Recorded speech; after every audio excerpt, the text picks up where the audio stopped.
nous a motivés à créer ce concept, c'est qu'on voit que les jeunes surtout, ne s'intéressent pas à l'action pour le climat.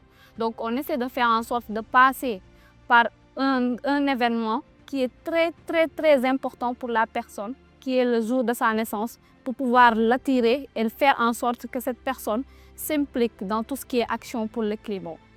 Quand j'ai pensé à ce concept, on a parlé de ça avec l'équipe qui est l'association des Sentinelles de l'éveil écologique. Et on a pris comme objectif la promotion du concept. Donc on est à la deuxième audition du Birthday Jëf for Climate. Et l'activité porte aujourd'hui sur l'éducation environnementale des enfants de 9 à 12 ans. Pourquoi les enfants? Parce que ce sont les enfants qui sont la future génération. Et chaque fois, il y a des initiatives, mais il y a une cible très intéressante, importante, qui est laissée en rade, qui sont les enfants. Donc, c'est à bas âge qu'on doit inculquer l'éco-responsabilité aux enfants pour qu'ils puissent grandir avec ça et pouvoir protéger l'environnement. Donc, nous pensons que c'est la meilleure méthode pour pouvoir protéger, en tout cas, notre futur, avoir un développement durable. Donc, c'est ce qui nous a motivés, surtout, à créer ce concept et à faire en sorte que ce concept soit appliqué encore et encore par les jeunes. Et je lance un challenge aux jeunes aussi de reproduire la même chose, que ce soit planter un arbre le jour de ton anniversaire, poster sur les réseaux sociaux et mettre hashtag Birthday Jëf for Climate. Ça va pousser d'autres jeunes à faire de même. Prendre mon enfant, lui demander le jour de son anniversaire de planter un arbre. Je parie que la prochaine année, c'est mon enfant qui va lui-même me demander, maman ou bien papa, je vais planter un arbre parce que c'est encore mon anniversaire. Donc c'est cette culture qu'on veut inculquer à la jeunesse. Et l'association a pour but d'ancrer l'éco-responsabilité chez les enfants, surtout c'est l'un de nos objectifs. Donc c'est pour cela que le projet cette année est porté par l'association Les Sentinelles de l'éveil écologique. Donc voilà ce qui nous a motivés vraiment à initier cet atelier.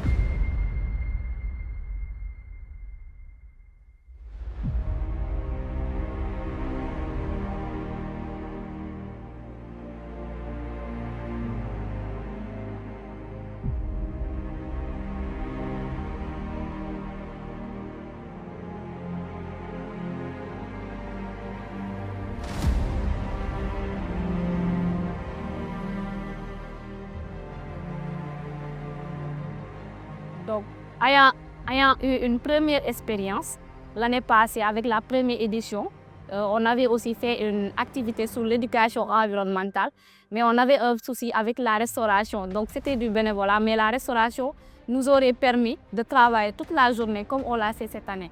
Donc, cette année, on a lancé un système de parrainage, qui nous a permis de couvrir tout ce qui est restauration et rafraîchissement.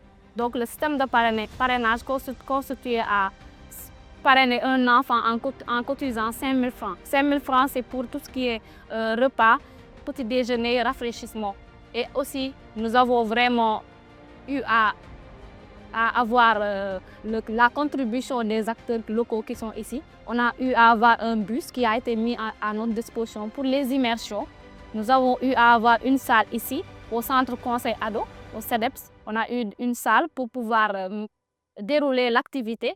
Mais aussi, on a eu à avoir des acteurs clés, surtout les agents des eaux et forêts. Le lieutenant était avec nous pendant toute la journée. Et nous avons aussi le président du réseau des environnementalistes aussi qui était là. Donc ce système nous a vraiment permis d'attirer beaucoup d'acteurs et le préfet aussi nous a accueillis surtout à lancer un message aux enfants. Et pas mal d'acteurs qui se sont engagés, en tout cas, je ne pouvais pas tout citer, mais il y a tellement d'acteurs qui se sont engagés. Donc c'est le système qu'on a utilisé. On voulait avoir 2 coops de 50 enfants, mais nous n'avons pas eu les 100 parrainages, mais quand même, ça nous a permis de couvrir cet atelier avec 50 enfants. Et vraiment, je pense que ça a marché. Et nous aspirons aussi à toucher plus de cohortes, et ainsi de suite, ainsi de suite.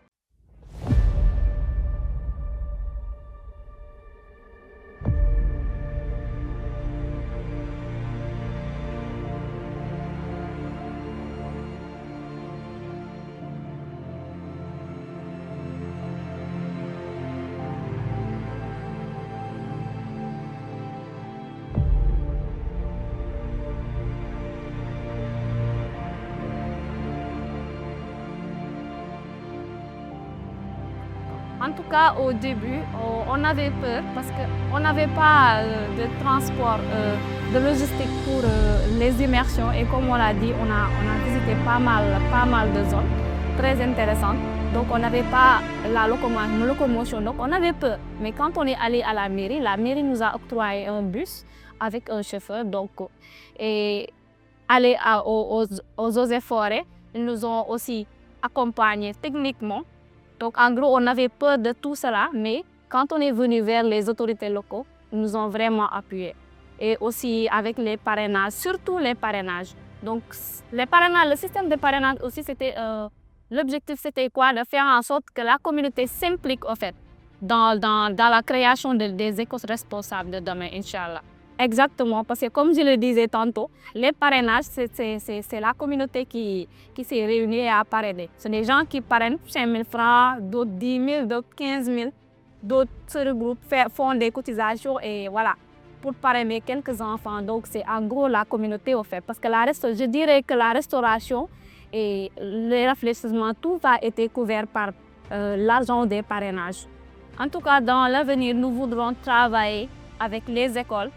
Inch'Allah, les écoles, on va commencer par la commune d'abord. On va travailler avec les écoles, prendre les enfants par corps, les former comme on l'a fait, une journée où on les forme. Ensuite, on les constitue en club éco-enfants et pouvoir leur mettre en place un planning dans les écoles pour pouvoir travailler avec eux et en collaboration aussi des agents des eaux et forêts. Donc, on a hâte de cette collaboration et nous sommes en phase de formalisation.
Exactement. Donc, une fois à la pépinière des eaux et forêts, le lieutenant nous a offert 100 gaines biodégradables, parce qu'on parle de protection de l'environnement, 100 gaines biodégradables, et il nous a aussi proposé de venir là-bas. Ils nous donneront des planches à faire.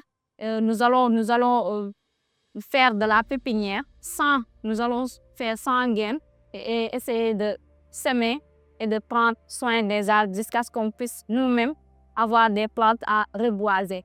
Déjà, ça, c'est une initiative, c'est-à-dire ces enfants qui sont là, on ne va pas juste finir et les laisser partir. On a pris leur contact, donc on va rester en contact avec eux et essayer de mener d'autres activités de reboisement, de pépinière pour pouvoir beaucoup plus ancrer en fait, l'éco-responsabilité en nous. Parce que quand on parle de l'environnement, c'est vaste. Donc, il y a l'agriculture, l'agroécologie, agriculture responsable qui est là-bas.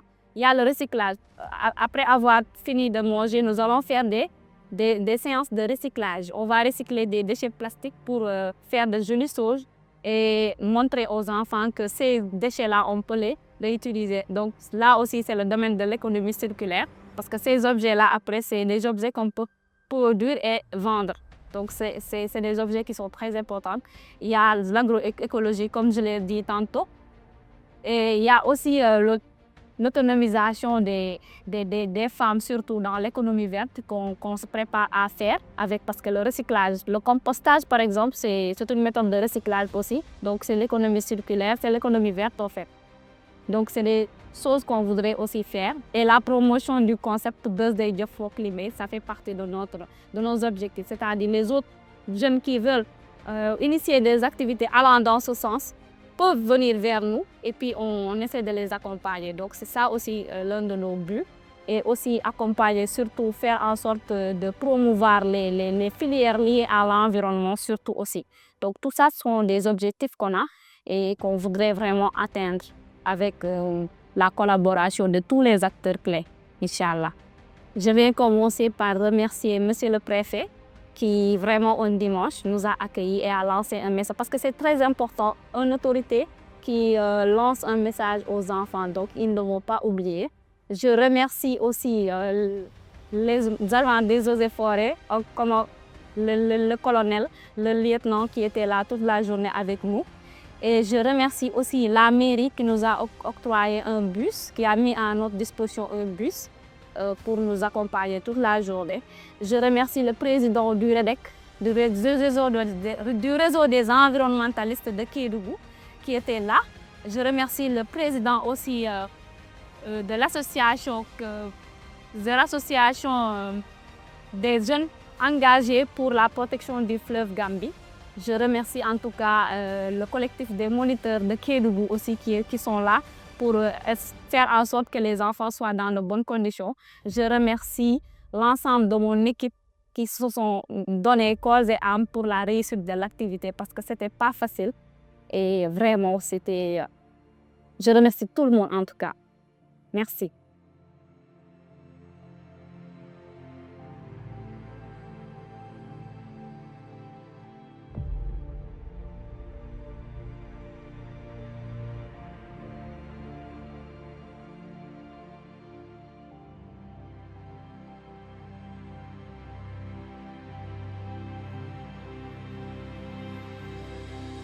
Merci de nous